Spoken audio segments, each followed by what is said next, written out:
I've noticed a lot of people going back to this tired old meme of, but Venezuela is starving and it's the cause of socialism. Yet, during the 80s, there were no shortages without the internet of pictures of kids all over Africa that were actually starving. There was absolutely no problem finding images to back up the claims out of places like Ethiopia. And you would think, with pictures like that, we would have seen Sally Struthers by now, or some other B-list celebrity, getting on TV with pictures out of the region saying, you know, please send us your money or credit card number, what the hell ever they do these days. But we don't. And we have seen people get into regions that are controlled by dictatorial governments and do this exact same thing, but we don't see it doing. Now, what I'm going to do in today's video is tell you a story about something you probably haven't heard of. There's an actor in Mexico that tried to get a bunch of zoo animals saved, giant air quotes there, from Venezuela. You probably know the guy best as Gomez from the Addams Family. His name is Raul Julia Levy, I guess is how you would pronounce that. But let's go to the article. Now we see this poor, sad picture of this starving lion here, and Venezuela's zoo animals are starving. One-time actor wants to airlift them out. But when we read the actual content of the story, we start to see some flaws. A massive C-130 Hercules cargo plane lands in western Venezuela, loads up starving, sick zoo animals in the dead of night, and then transfers them to national parks around the world. That's exactly what this guy wanted to do. Hoped to do. He actually had the C-130. He had actually set up the deals with the zoos. It wasn't make-believe until he decided he wanted to try to be an activist about it. Now, he contacted people in the government in Venezuela, and they said, sure, come on in here, grab these zoo animals if you want it, you know, and just get the hell out. Fine, you know, no worries. He refused. Why did he refuse? Well, let's look and see why he refused the opportunity. But officials have told local newspapers that the problem is being hyped by the press. No way, I don't believe that. And it's also clear that social media is muddying the waters. One widely circulated and alarming image that purports to be of an emaciated lion was actually taken at a zoo in war-torn Yemen. Oh, imagine that. Remember our picture up here? Yeah, that's in Yemen, not in Venezuela. Imagine that. Oh, but it gets even better. But in Venezuela, offering help has become a political statement. The government insists there is no true hunger of people and has rejected offers of humanitarian aid. Julia Levy said he already has access to the C-130 and commitments from parks and reserves in Mexico. We covered that. Now listen to this bullshit. He claims local officials in Zulia state, the westernmost region of Venezuela, have given him tacit permission to evacuate some of the animals, but are worried about the reaction it might produce from the central government and President Nicolas Maduro. The first offer they made me was to come in the middle of the night, load the fucking airplane with these animals, and ship them back to Mexico. So, let me get this straight. The officials in Zulia said, come on in, do it at night, so we don't have a media freaking circus here. Take the animals, if you really care about the animals, load them up, and get them the hell out of here. Fine, take them. Quote from Mr. Levy, though.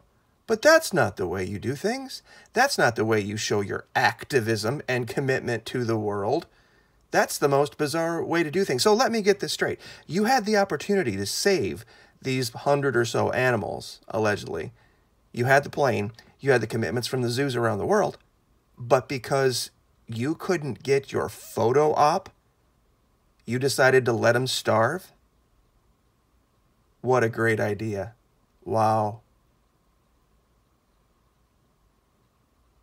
You see, this is what happens when everything falls apart with the fake narrative. What they have done, we'll get to that one in a minute, is taken a region of Venezuela that is already very, very poor anyway. And I tried to show this in the maps. There are parts of Venezuela, and have always been, no matter who was in charge, that were just poor. We have poor people in America. I mean, if I wanted to, I could sit here and make videos all day long about starving America. It wouldn't be hard. 16 million starving children in America. That's half the population of Venezuela. But let's go back here. This area, this region here, had been overrun by people from Colombia fleeing the war. The Venezuelan government hadn't had a problem feeding all of these Colombians for a long time, because there was very little in the way of industry in this region. We have places like that in America.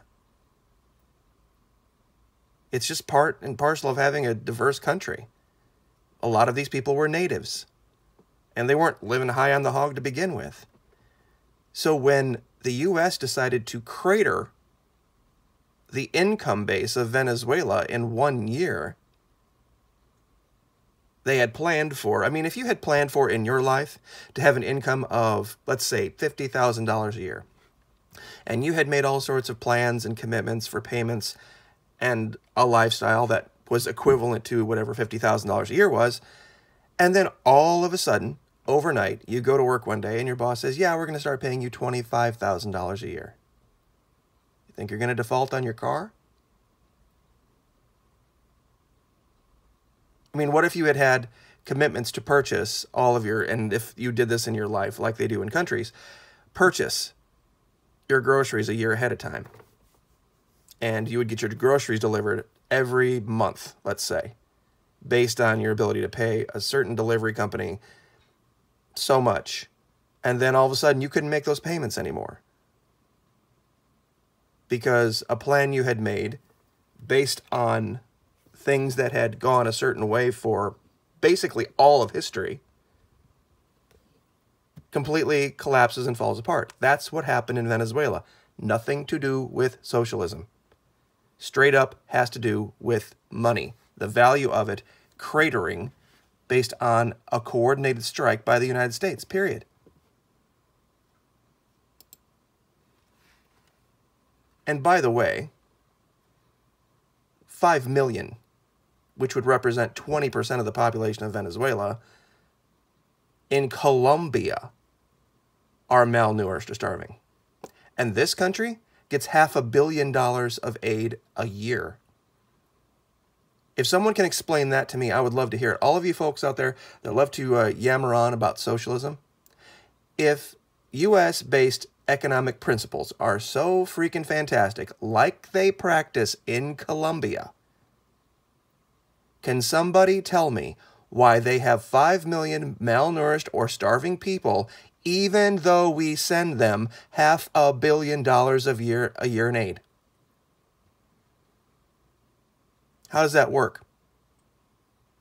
And that's been standard practice in Colombia going back forever. It had nothing to do with the price of oil. If Venezuelan socialism was so bad, why did it take all the way till 2014 for things to get completely sideways? And why does Colombia need subsidized to the tune of $500 million a year just to maintain their pro-globalist, pro-U.S. economic system run by drug lords, and still has 5 million people that are malnourished or starving? If someone can please explain that to me, I would love to hear the explanation for it. There's another article, I didn't bring up the tab, but the Argentinians, another pro-U.S. country down here that have decided to bow the knee to the big globalist United States, they are marching in the streets by the tens of thousands, rejecting IMF chains. Because the contrast here is striking between Colombia and Venezuela.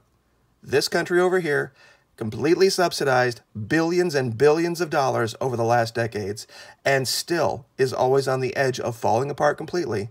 This country over here, no money from the United States, and only a coordinated strike by the U.S. and Saudi Arabia has taken this country down temporarily, but in a strange twist, the Turks have decided to invest in Venezuela. Now, you're thinking this isn't a big deal, right? Well, ask yourself a question. Why would Turkish entrepreneurs invest in agriculture, tourism, and gold in a country where there's this quote-unquote failed socialism? Because entrepreneurs want to make money. Can somebody explain that to me?